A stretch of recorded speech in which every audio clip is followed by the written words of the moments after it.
എന്റെ കർത്താവെ, അവിചാരിതമായ കാരണങ്ങൾ, ആകസ്മിക സങ്കടങ്ങൾ, ഞങ്ങളുടെ അവകാശമൊക്കെ ജനങ്ങൾ നിന്റെ നാമത്തിന്റെ ശക്തിയാൽ, തിരുത്തത്തിന്റെ ശക്തിയെ സംരക്ഷിക്കപ്പെടട്ടെ. എന്റെ കർത്താവിന്റെ ഉന്നതമായ നാമത്തിൽ നിന്റെ രോഗപീഠകളെ കർത്താവ് ഏറ്റെടുക്കട്ടെ. നീ കഴിക്കുന്ന മരുന്നുകള്, നീ ഡെയിലി കഴിക്കുന്ന, തുടർച്ചയായി കഴിച്ചുകൊണ്ടേയിരിക്കുന്ന മരുന്നുകൾ നിന്റെ ജീവിതത്തിൽ നിന്ന് എടുത്തു മാറ്റാൻ നിന്റെ ദൈവം നിന്നെ അനുഗ്രഹിക്കട്ടെ. നിന്റെ വലിയ ശക്തിയിലേക്ക് ആവശ്യിക്കട്ടെ. ഉള്ളംകാല് വരെ കർത്താവിന്റെ രക്തം പടരട്ടെ. എല്ലാ കോശങ്ങളിലും, പേശികളിലും, അസ്ഥിക്കുഴകളിലും, ശരീരകോശങ്ങളിലും കർത്താവിന്റെ രക്തം നിറയട്ടെ.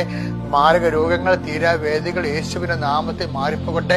എന്റെ കർത്താവിന്റെ ഉന്നതമായ നാമത്തിൽ, സഭയുടെ അധികാരത്തിൽ നിന്റെ ജീവസന്ധാന മാർഗങ്ങൾ, ജോലിക്ക് വേണ്ടിയുള്ള ശ്രമങ്ങൾ, നഷ്ടപ്പെട്ട ജോലി, ജീവിതത്തിന്റെ തകർച്ചകള്, ഭാര്യഭർത്താക്കന്മാരെ വിഘടിച്ചും ഭിന്നിച്ചും ഇരിക്കുന്ന അവസ്ഥകൾ, ഒരുമിച്ച് ജീവിക്കാൻ ആഗ്രഹിക്കുന്നവരുടെ ആഗ്രഹങ്ങൾ പ്രാർത്ഥനകളായി കർത്താവിന്റെ തിരുസന്നിധിയിൽ സമർപ്പിക്കുന്നു.